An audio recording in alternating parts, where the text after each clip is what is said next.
Question: how can you not be pissed off as a black victim of racism? I am pissed off.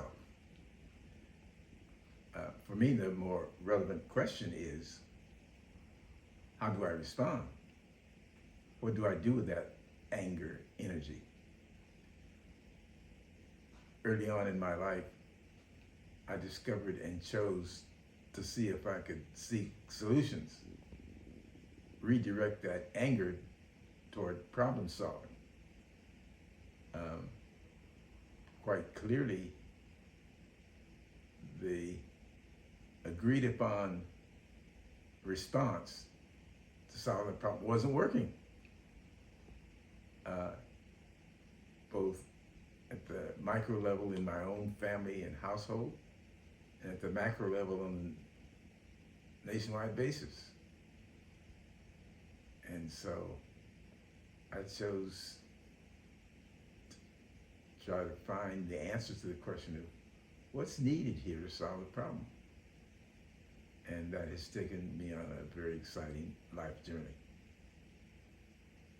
Never ending, but always producing the kind of results that motivated me to continue. What type of results would you equate to that? I discovered and pointed out, and I'm not saying no one else discovered nor pointed out, but they didn't publish, so I don't know about it. I discovered and pointed out that there is a skills deficiency basis for the intractable problems that all my lifetime and longer our nation has suffered. Literal skill sets, I call them the foundation skills, that underlie this perennial problem. Do you want to point out one perennial problem? In my community, my community, black community, dialogue skills, deficiencies in dialogue skills, where we evolved a system of attack. The loudest and the fastest speaking wins, to no positive result except you won the micro game. You could rattle off the fastest and the loudest insults on your block, and so you were king of your block. And both in school and the society writ large, was such that didn't get challenged. And I recently had the experience of being in an environment of parolees from Folsom Prison who were still exhibiting that same behavior and never getting confronted or questioned about whether that worked. Lastly, for that question, do you have a level of forgiveness?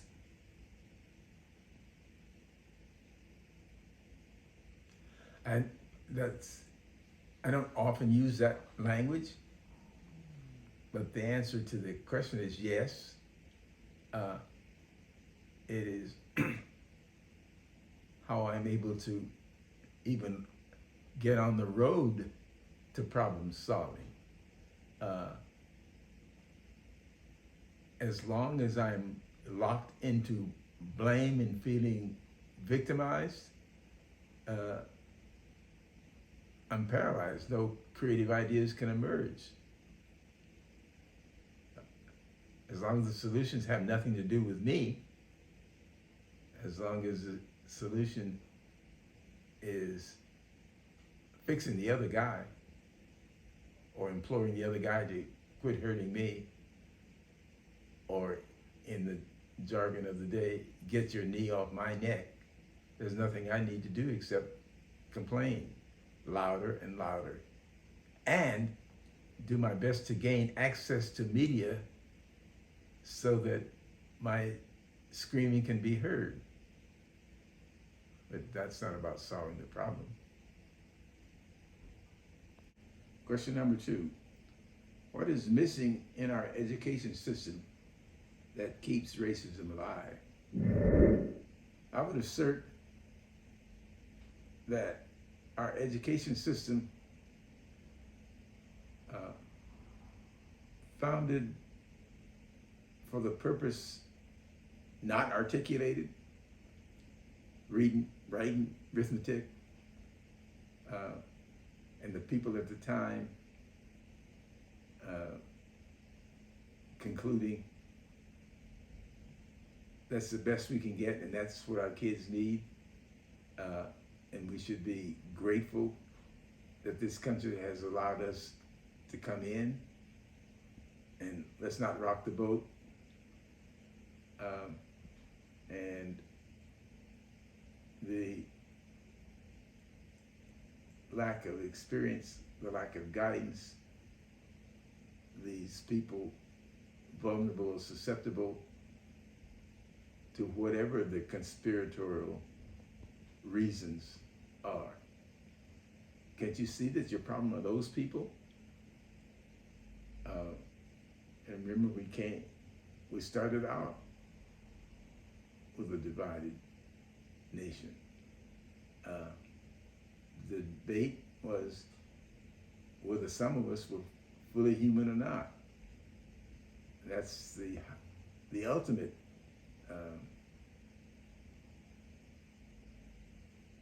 objectification. Slaves are objects, property, chattel, like your horse or cow.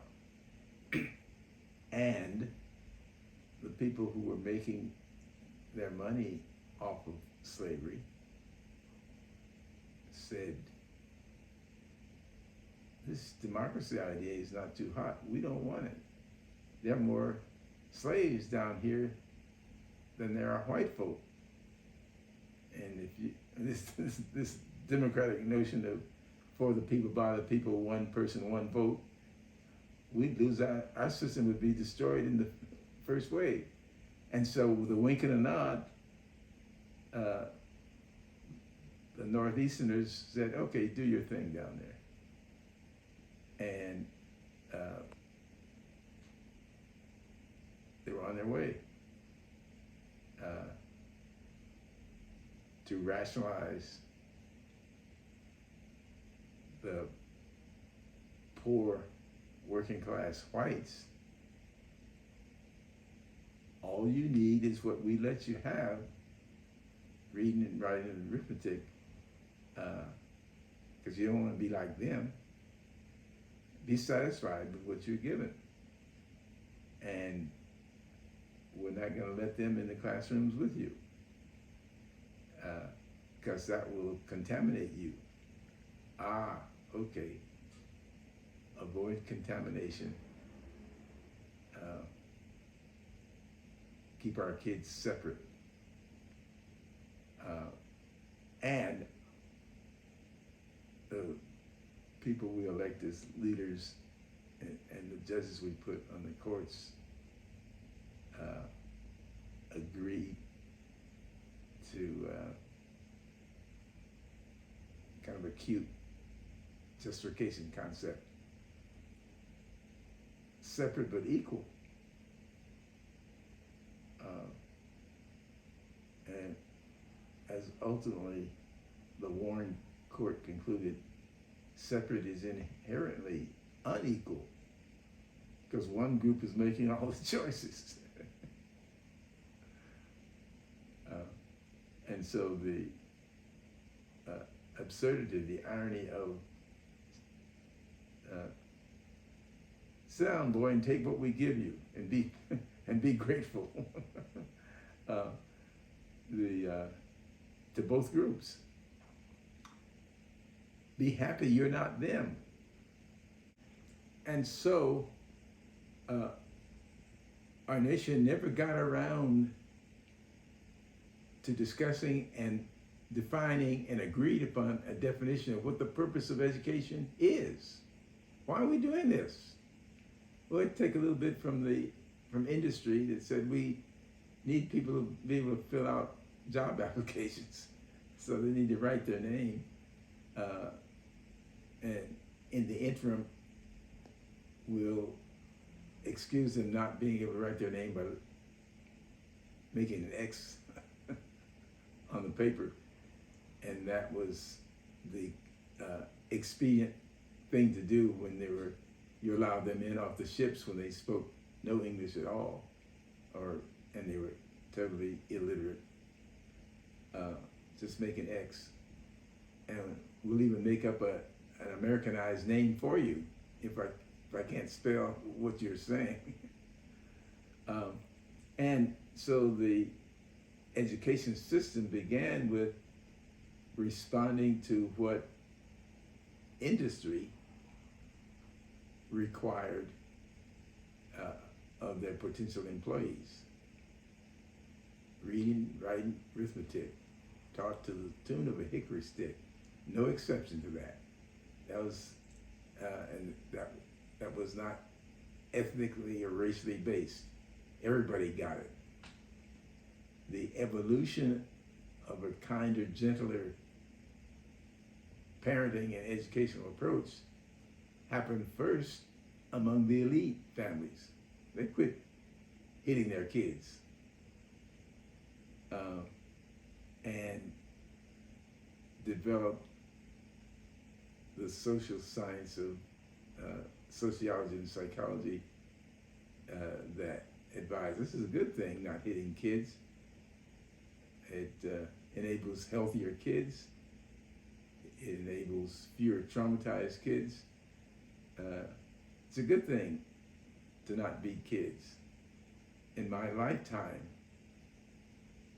that habit of hickory stick hitting kids to get them to behave was outlawed. I went through elementary, junior high, and high school where teachers, starting with the top administration, each had their favorite weapon to hit kids they perceived as misbehaving. And that did not eliminate the behavior. As a 7th grader, as I had entered junior high school, I was bullied by Raleigh Monroe, and no number of swats or strokes by the administration stopped him from bullying me. And when I struck back by hitting him with my gym basket, he dished out real punishment to me, kicked my behind. And so the lesson this skinny 7th grader learned was leadership and administration aren't helpful. You gotta solve this yourself. And in my struggles to figure out how to solve this myself, I discovered that a youngster who looked like me, bright, skinny, high achieving, Teddy Hart, Raleigh was stealing, actually not stealing, brutalizing him and taking his lunch. He liked his ham sandwiches. And Teddy Hart and I concluded that we had to solve the problem ourselves. And so we came up with a strategy. Teddy's father poisoned gophers in their yard with strychnine. Teddy agreed to bring the strychnine. We slathered it on the mayonnaise and the ham sandwiches. The concoction was pink, and so is the ham, so it was perfectly camouflaged. We had no measurement, so I don't know if it was enough to kill him or not, but that was our intention. We slathered the concoction on the sandwich and waited for Raleigh to take Teddy's sandwich. Day 1, Raleigh was absent. Day 2, no Raleigh. Day 3, still no Raleigh. By Friday, the sandwich was growing green and blue mold. So, no longer viable for what we wanted to do. So we threw it away. We subsequently learned Raleigh had had an emergency appendectomy and was out of school for a little over a week, thereby avoided a different life trajectory for Caldwell Williams. Had there been a proliferation of guns in the community and in the school in the 1940s, that would have been an option for us, and that would have also written a different story. So I understand traumatized children doing drastic things to try to gain some relief from being terrorized and traumatized. As a 12-year-old, 12 and approaching 13, I had no thought about, no notion about what traumas Raleigh Monroe might be dealing with or suffering with in his own lives that caused him to strike out at us in the way that he did. Clearly, there was a source of his pain that I didn't even recognize as pain as a child. And apparently the administration and the authorities didn't recognize his as pain as they sought to deal with his bullying behavior. They sought to punish him. In other words, inflict more pain on him. And so we've come a long way in education. But still not out of the jungle, because bullying is still very high on the agenda of people who talk about problems in education in 2023. Let's hit on what the not being able for that child in that inner city environment, not being able to concentrate on the curriculum. How about that?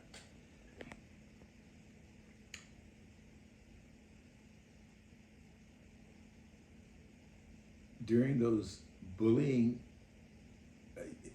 years and episodes, I lay awake at night,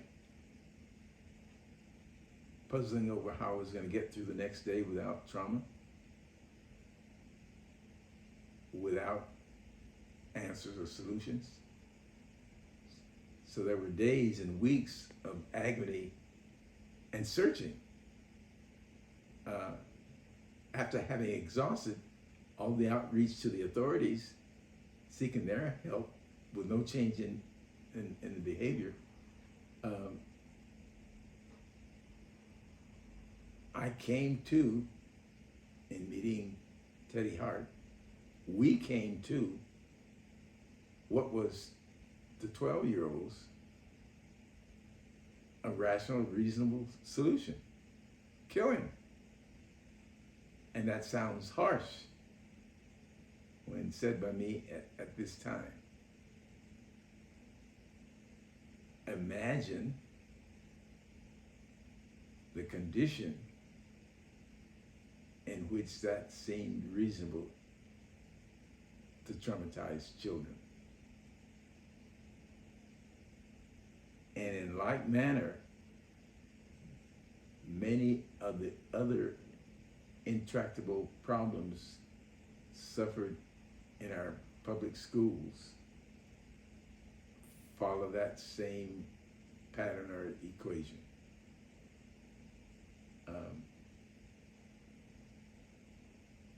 Poorly diagnosed or misdiagnosed by adults, so the remedies or prescriptions aren't working, and children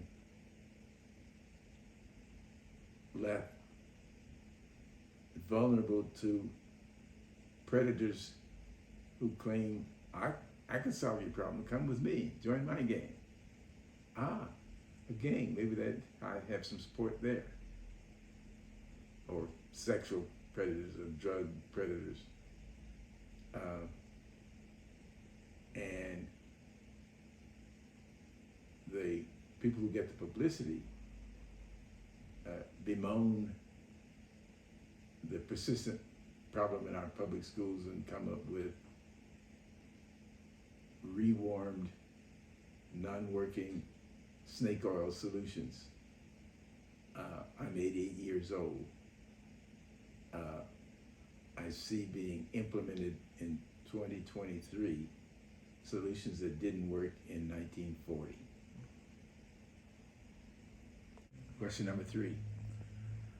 What can we do to really end teen suicide? Our basic premise begins with the most compelling social need of humans is to belong, to be included.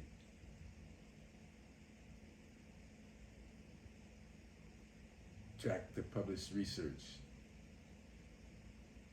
Children who commit suicide are operating out of a space of isolation, loneliness, lack of connection, and frustration and depression related thereto. Children who are engaged,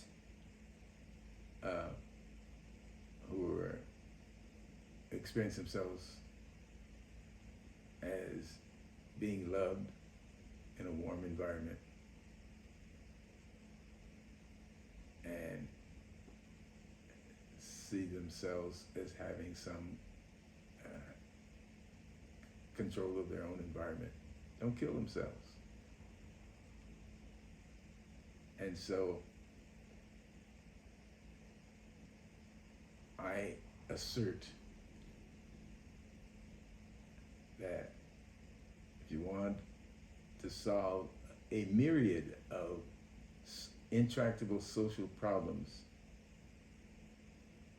investigate first the principle and the issue of belonging, of being included, or the struggle to avoid being excluded. Exclusion inflicts invisible injury upon every excluded person. Exacerbated in childhood, every excluded child is suffering the injuries of isolation and exclusion, undiagnosed, untreated, and alone. And so, what we bring to the table and what we assert is there are teachable, learnable skills that empower one to more effectively, responsibly facilitate their own membership, their own inclusion. Whomever gets the needed job done is included in the group. And in the school setting, unfortunately, the most successful operation in a school that enables the experience of inclusion and belonging are the classes and classrooms where the teacher clearly acknowledges the student as your participation here enables me to have a job. I have no job without you. So athletic coaches, band leaders, drama teachers, driver's education teachers, all of whom clearly acknowledge the students' participation and acknowledge their responsibility of providing an opportunity for you to have a satisfactory experience here. Compare that to the math teacher, the science teacher, the chemistry teacher, the physics teacher, who starts off the first meeting of the classroom by saying, 40% of you are going to fail. This is a tough course, and I will take no crap from you, and some of you shouldn't have been programmed here in the first place. Not a happy place for the student. And speak to any adult, and they will tell you in different language what those classes were for them. Oh, I hated math. And if you question and listen beyond the initial impression,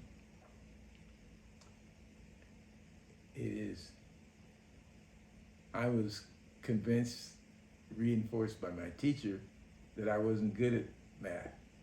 And so they forced me to take a class that I wasn't good at. Further investigation, when I had the opportunity to create the first California public charter school, is that process of being turned off to a discipline or subject matter is cumulative and long-standing. Not understanding a concept and not getting that diagnosed and dealt with, and so the failure to understand or comprehend gets sequentially piled on, one misunderstanding after another, which results at long last in, oh, I don't like this subject, or I'm not good at this subject. And the remedy is going back to the first misunderstanding and correcting that, gaining some clarity about that topic. Oh, now that makes sense. And then the next and the next. But the system, education system, is not generally organized in a way that allows that to happen. You fail a class, okay, we can just now program you to another subject because we want to get you out of high school. And into the world as damaged goods, as self-perception of damaged goods and lowered aspirations. And then we wonder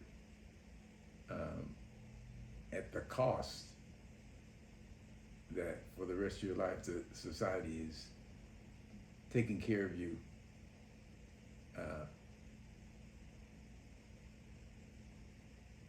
because of your own self-loathing and conviction that you don't have the ability. What can we do to stop veterans from killing themselves after active duty? What I've discovered and now assert is that step one is to guide them to discover a new leadership paradigm. The paradigm on which they grew up in an uneducated household, and the preponderance of non-commissioned enlistees come from these marginalized, poor households.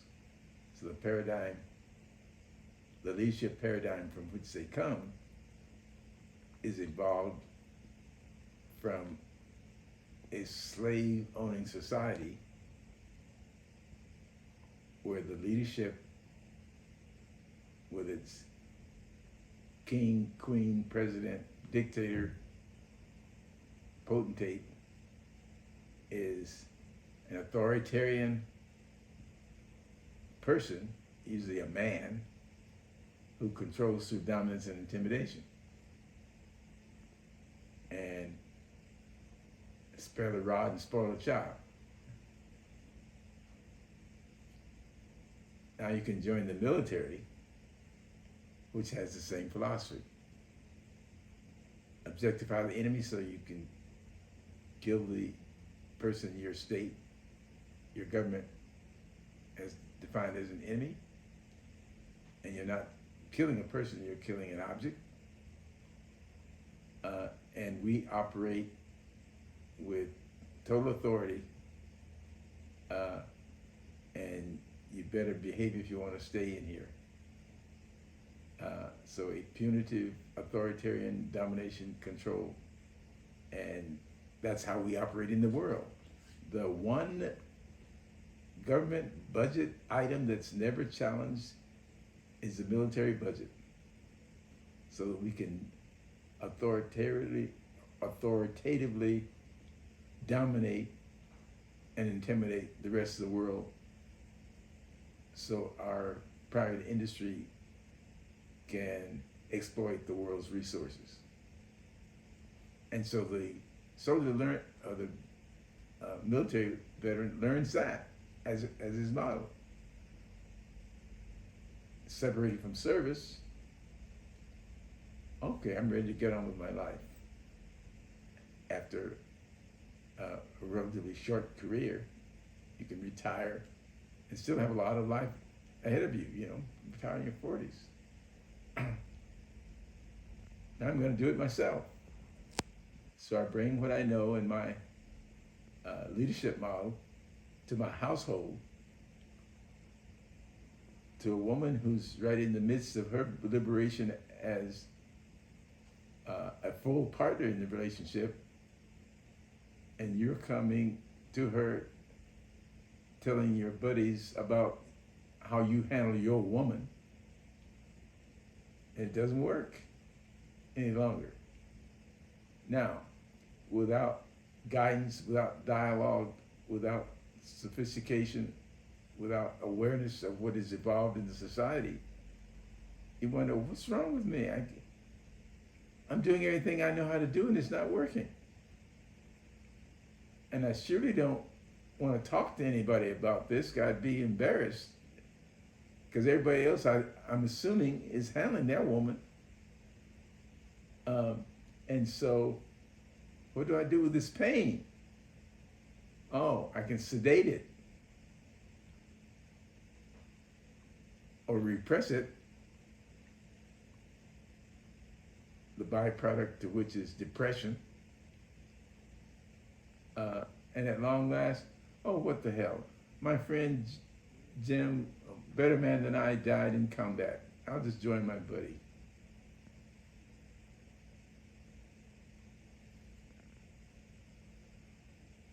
Implicit in everything that I said is a solution. Introduce an alternative leadership paradigm. We call it leadership by inclusion, where dialogue skills, mutually respectful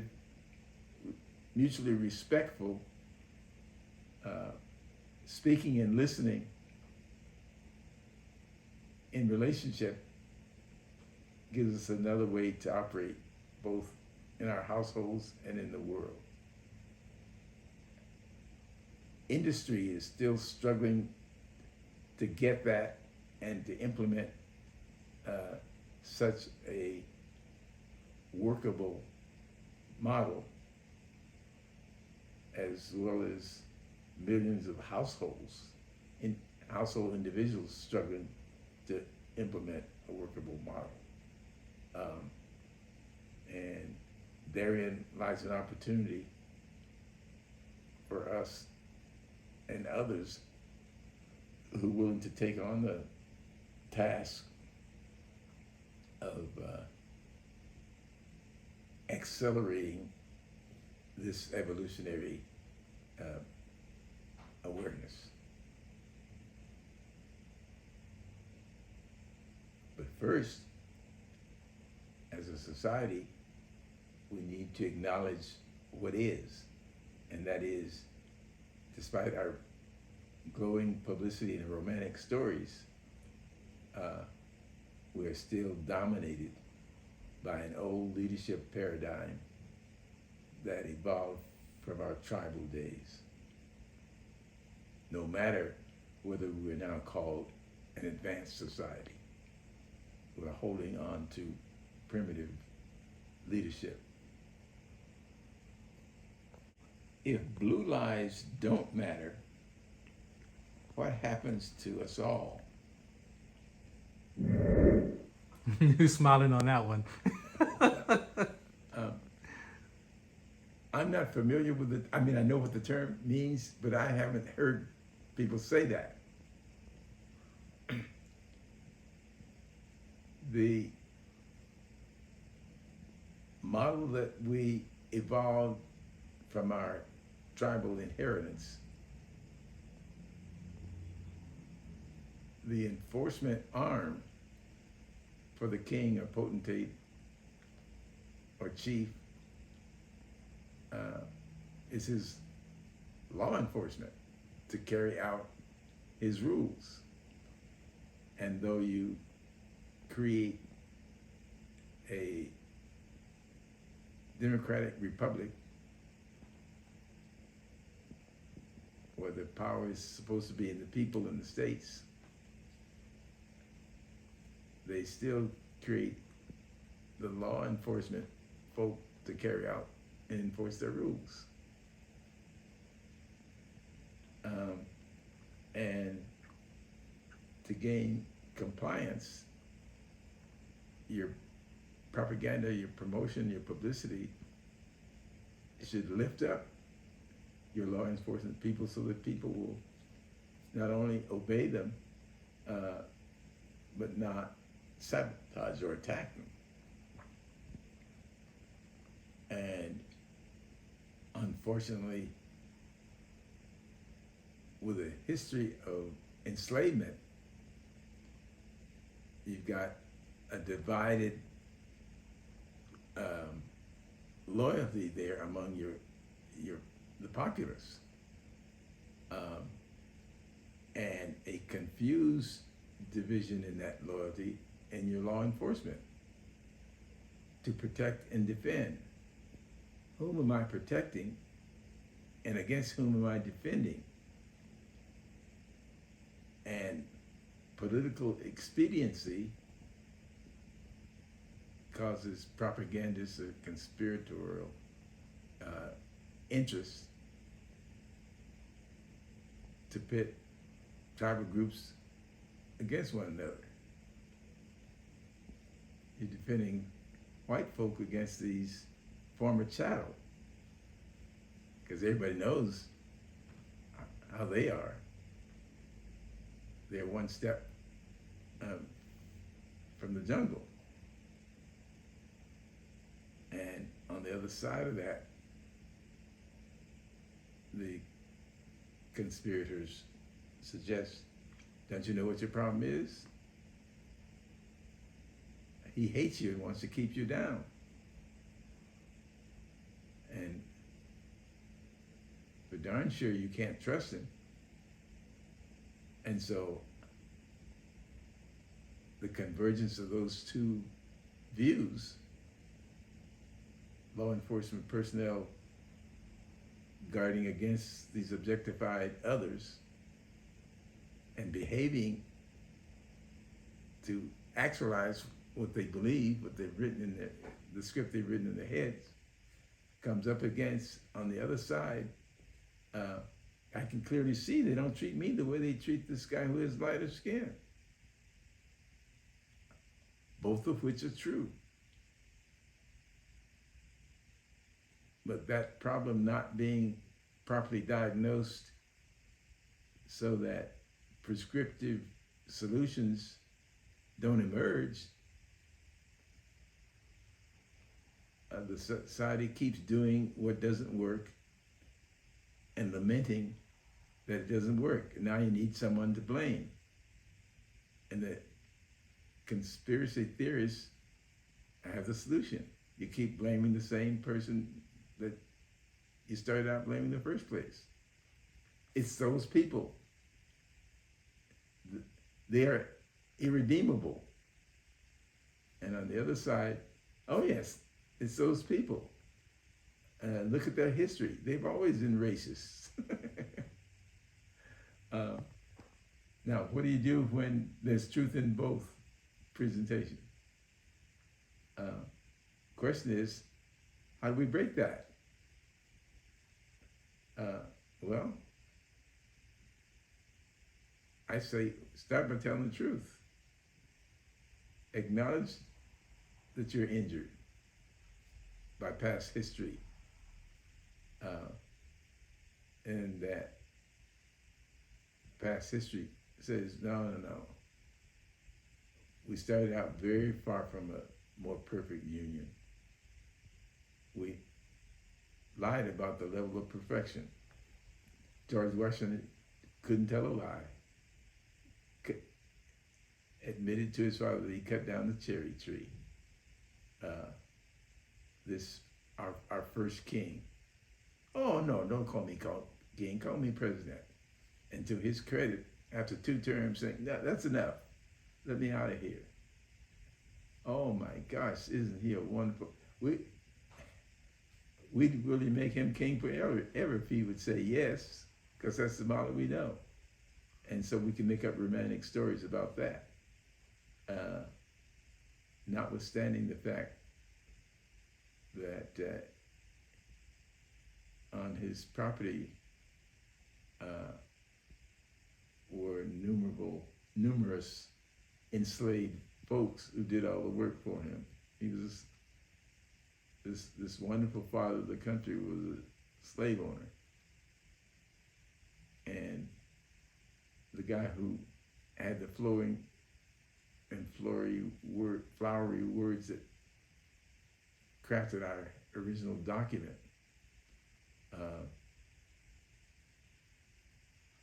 Not only was a slave owner, but he produced kids with a half-sister of his deceased wife, who was half black. His father-in-law, the father of his wife, fathered children with a slave. Thomas Jefferson owned the boy and employed him as a cook in his household, and took the sister to his bedroom.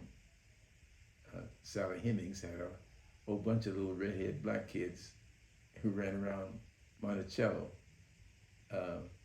while he wrote "All Men Are Created Equal," and did not free them, but took this teenage girl with him to bed and to Paris when he was ambassador to France.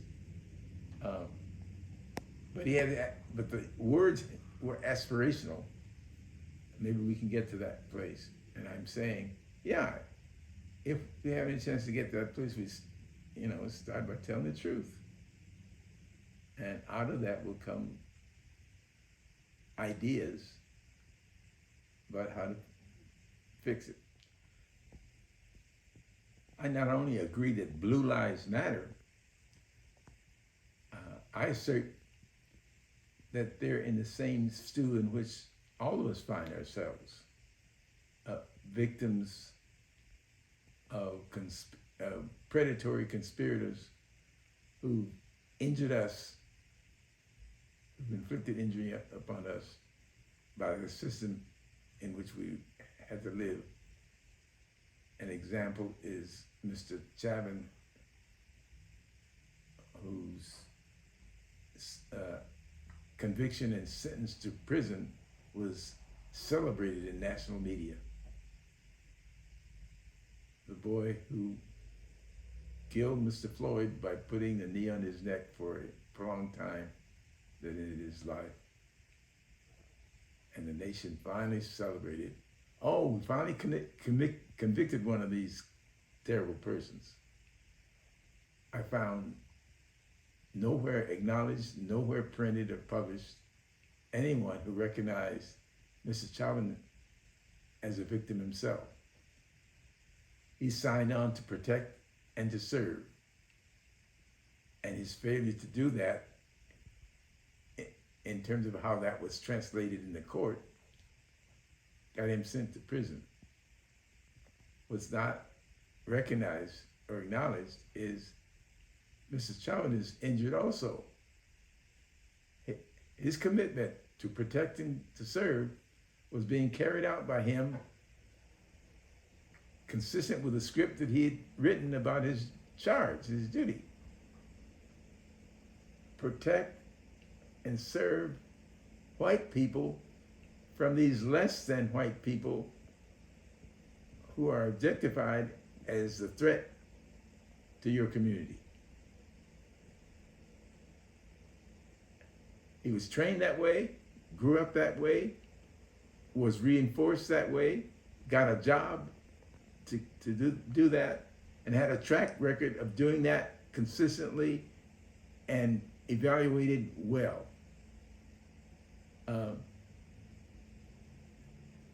Then he killed somebody when the climate was changing and somebody needed a conviction, and he was convicted and his conviction celebrated. And nobody recognized that this boy was doing the best that he could with what he was trained to do.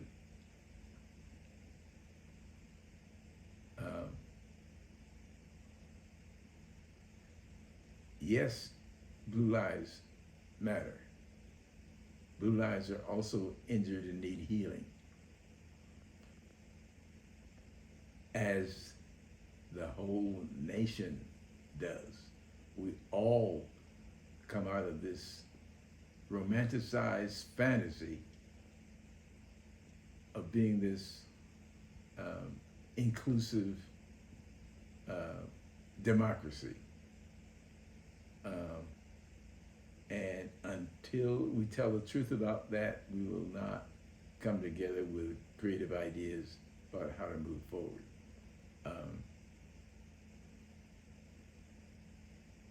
Our presence here is to try to penetrate the dialogue to make this point. We're all injured, and we all need healing.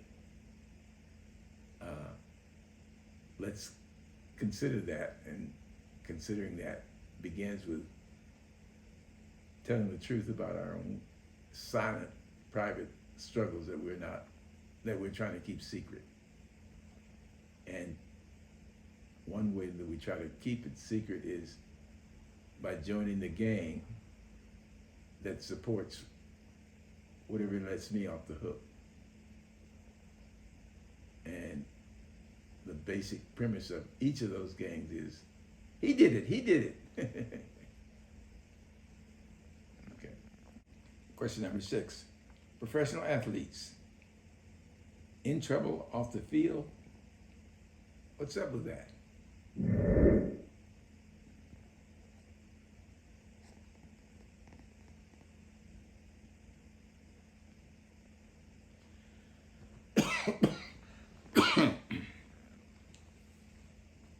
We've identified 3 skill sets crucial to responsible self-inclusion.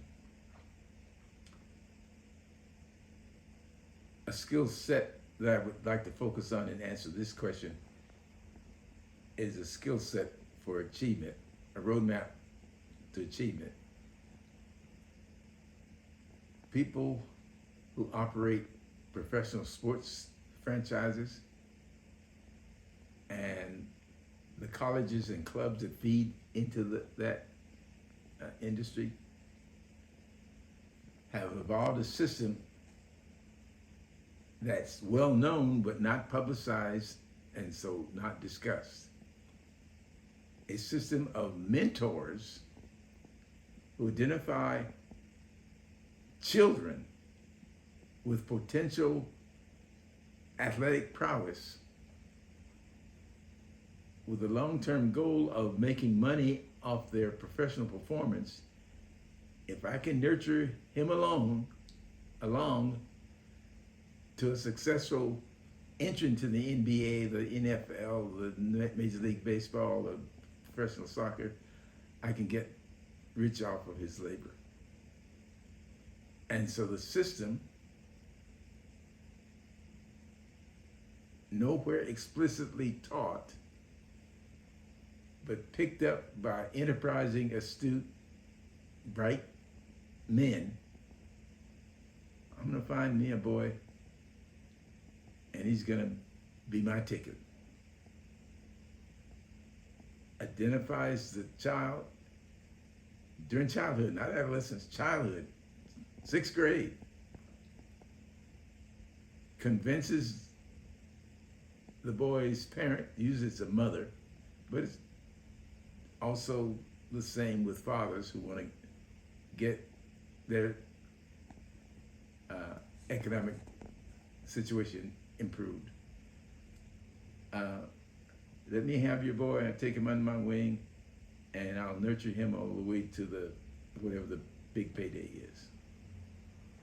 And this gets celebrated in the media. Guides that child through all the principles that we can now identify, and the value in us now being able to identify them to the individual is you can empower yourself. You don't need to be subservient to or victimized by some exploitive predator. Because a deleterious effect of being exploited by the predator is the predator will guide you to avoid your own education. Just do what I say without you ever knowing what it is I'm doing, and I'll get you through. I persuade public school educators to give you a passing grade to keep you eligible. We can get you in a college that has a system where there are professors who will pass you through with passing grades to keep you eligible. And now you can get the big contract where we all get paid. With you in your mind and in your intellect deficient, but not confronting your deficiency because the mentor took care of everything. And inasmuch as a professional athletic career is short, the average span is about 3 years of those who are really successful, you're now in transition from that identity, those resources, that publicity, that being on the news, without the knowledge and the wherewithal to keep a family together, to keep a marriage together. One of the football players headed for the Hall of Fame, he, during the Houston floods, went on television and said, help us, there are people hurting here. Raised $20 million in one weekend. Now what do I do with all this money? Seeking to figure out how to equitably use that money instead of putting it in his pocket, for which I applaud him. He said, I discovered 3 years after the last professional performance, 3 years after the last, 87% of us are broke, divorced, or both. And in that pain of being broke, divorced, or both, we seek unenlightened solutions. Sedate the pain, or all too often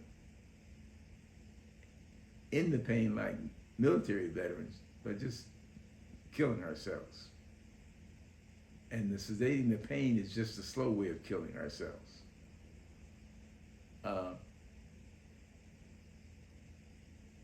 remedy is recognizing the injuries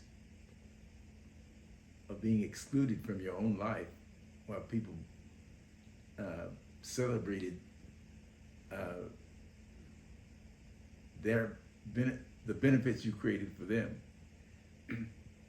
and then abandon you when their resources were gone. But they're doing the best they know too.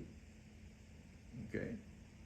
And in a massive community course, they agree, oh, too bad he didn't save his money.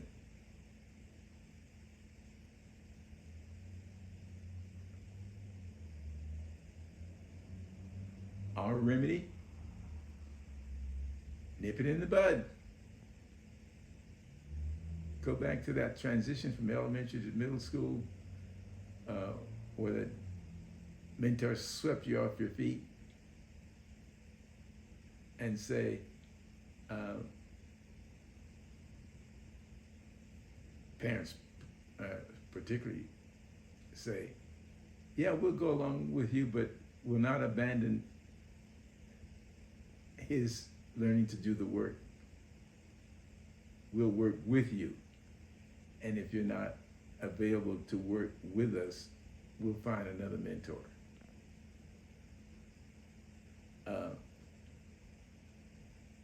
Coming from the parent is, we recognize that we need to learn too.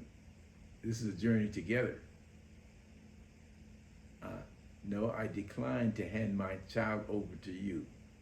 If we can't do it together, we'll find another mentor. And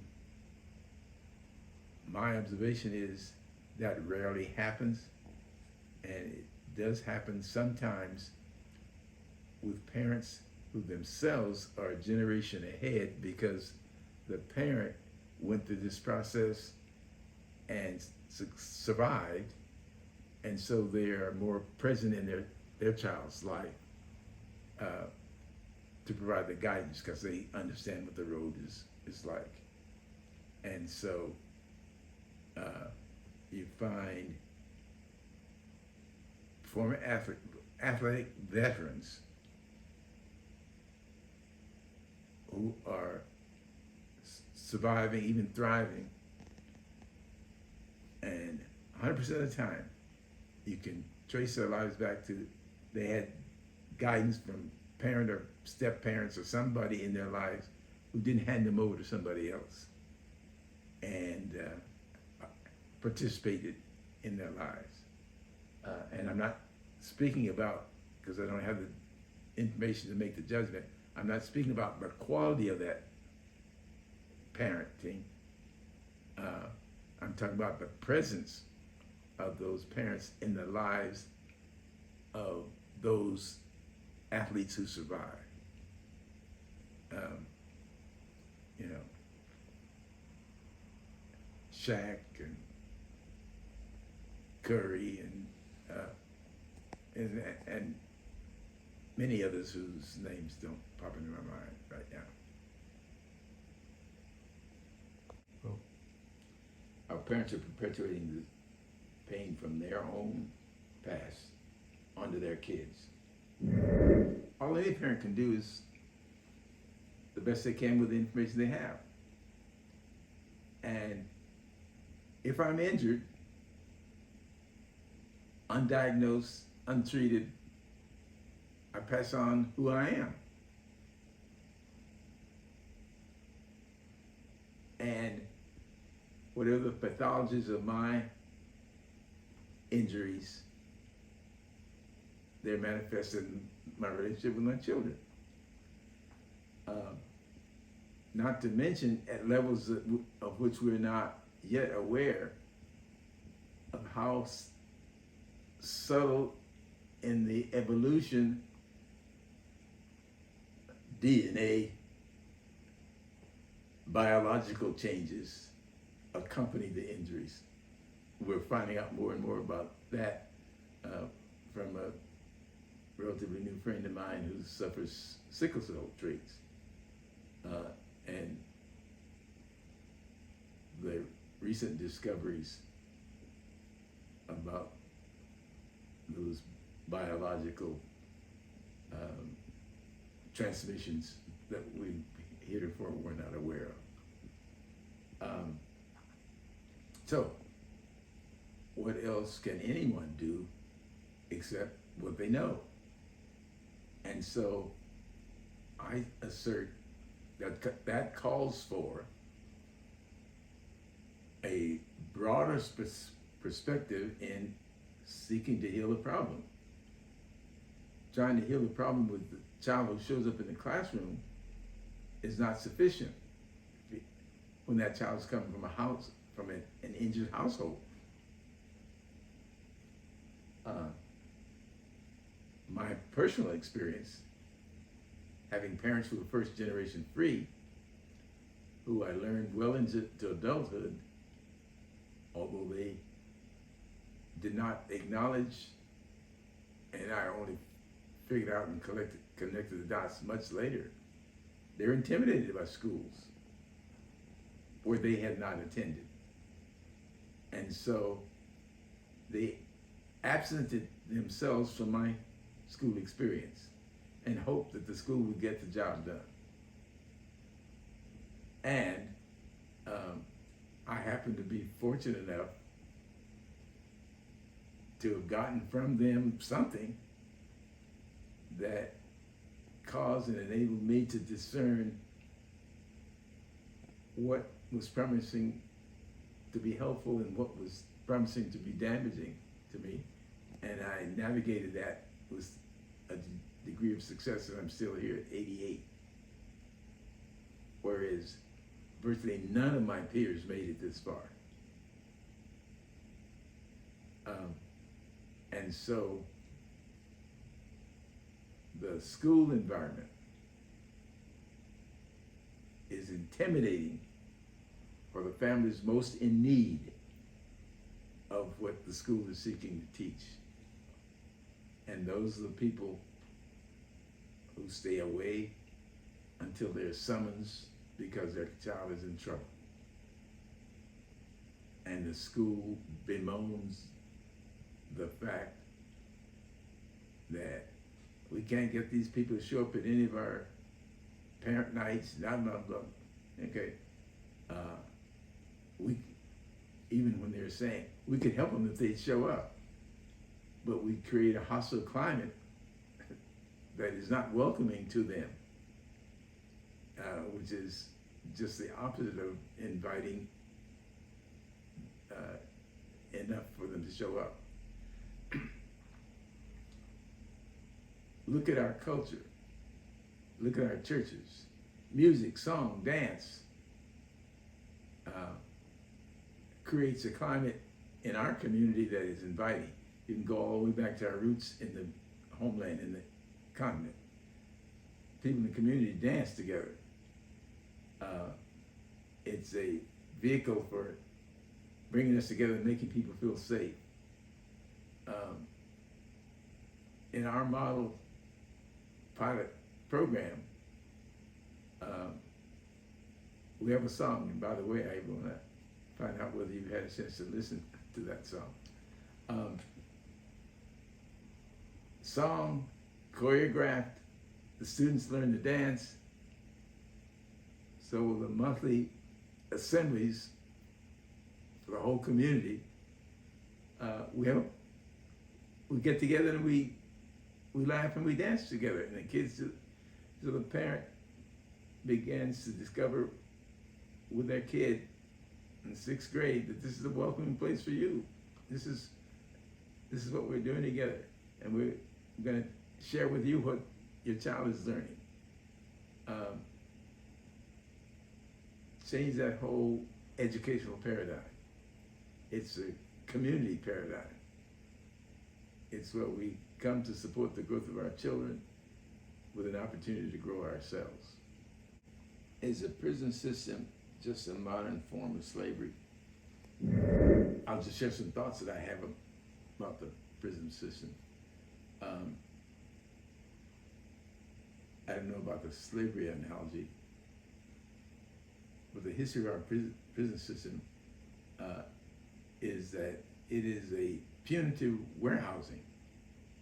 Get them off the streets so we don't have to bother with them, and pay whatever it takes to keep them off the streets, and we can justify it by calling it holding them responsible for their misbehavior.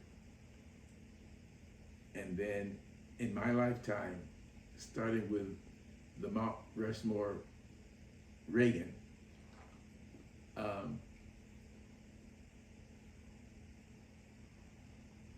let's put it in private hands. So many, if not now, most prisons in our United States are privately owned and privately run for money. So it's a money-making warehousing gig. And the people who run them from time to time, and you know it's going on a much larger scale, but you know, every 2 or 3 years, there's an expose of how people who are running that system are putting money in their pockets.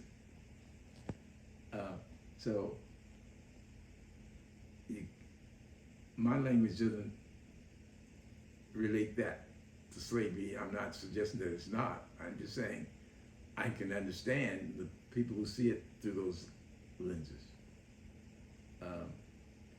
The mission is not about rescuing, rehabilitating, and sending people home to be productive citizens. At best, it's warehousing. Total, what's the word? Powerlessness of the prisoner. You give up all your control. Every aspect of your life is in control of the straw boss or the prison authorities, which I can see that similarity.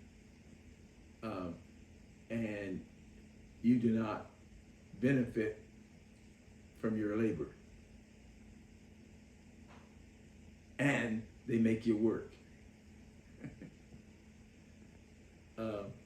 And they limit your social interaction with other people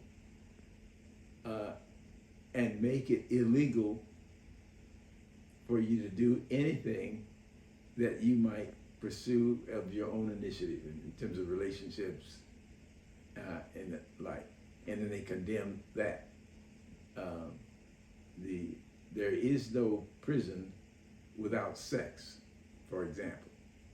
But the law is against sex, as if you, the governor of Texas, in dealing with one of the social problems related to sex, said, well, we can just outlaw rape. That's how to solve the problem. Make it illegal. And you end up in the same space. And he's sitting there in a wheelchair. How do we stop all groups from hating each other? Number one, we revisit and work to transform the leadership paradigm from king, strongman, authoritarian, control through domination and intimidation. First tell the truth about how long we've hung on to that model without acknowledging it, while giving lip service to, no, we're a democracy. Okay? And we call our king a president. And not acknowledging that we provide this president with infrastructure, multi-layered infrastructure of little kings to carry out his wishes. So we changed the leadership paradigm. And then we strengthen the foundation skills that by and large are unaddressed, undiagnosed, and untreated among a population filled with injuries of the exclusionary evolution of our society. We're all pissed off about being excluded. And the majority of the population, which is rapidly changing from being a majority to a minority, the white folk, have never acknowledged how angry they are about being confined to their tribal ghettos and struggling to be included. And they've gone through crime that they glamorize in Hollywood by glamorizing and romanticizing Italian mafia criminals.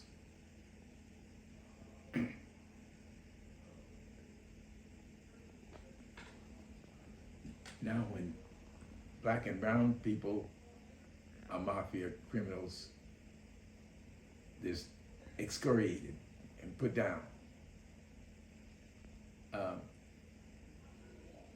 We can do better, but we won't do better until we tell the truth about what we're doing.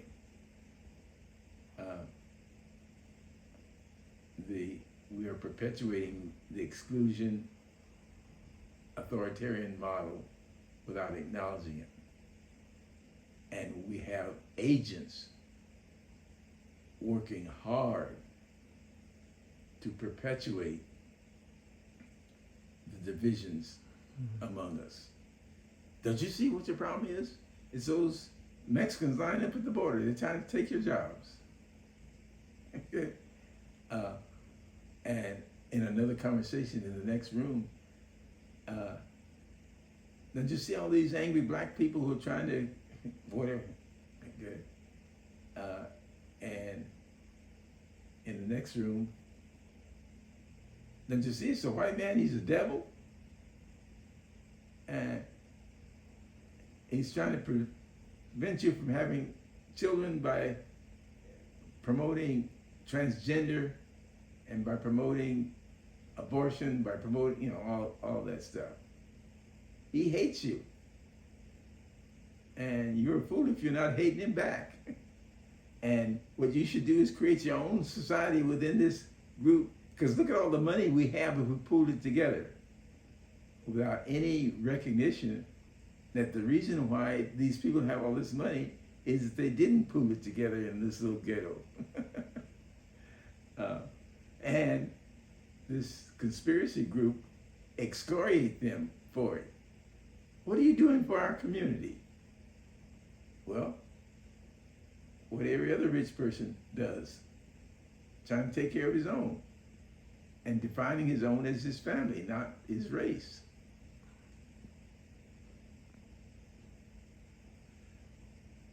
My friend Peter Haight, the rich WASP boy, created a private school in Harlem, and it's still operating in the 70s, to provide the private,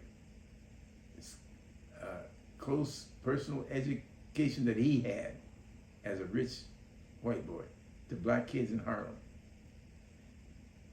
And their guess was, or their hope was, these kids would get educated and go back and take that to their community. But that's not the American way. what these kids did and are doing all these years. Exhale once they got out of the ghetto and went on and are going on to do whatever they choose to do in their lives. And another version of that same model is this boy we're talking about getting together with, Robert Smith. He got bussed and essentially didn't look back until he's now worth $9 billion.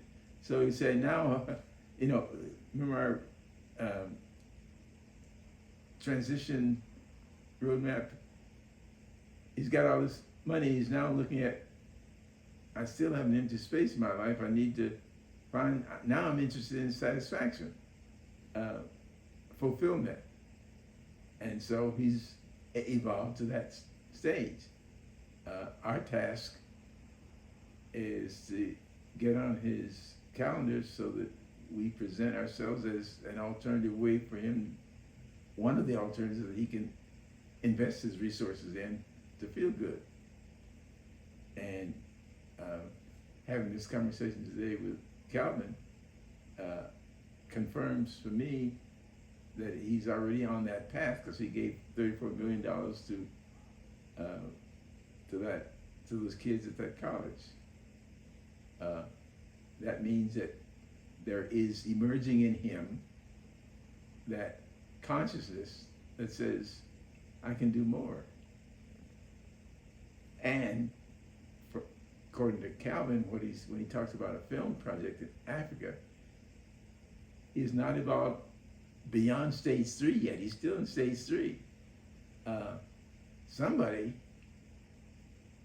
because if you look at these Black Panther movies, it has a world market.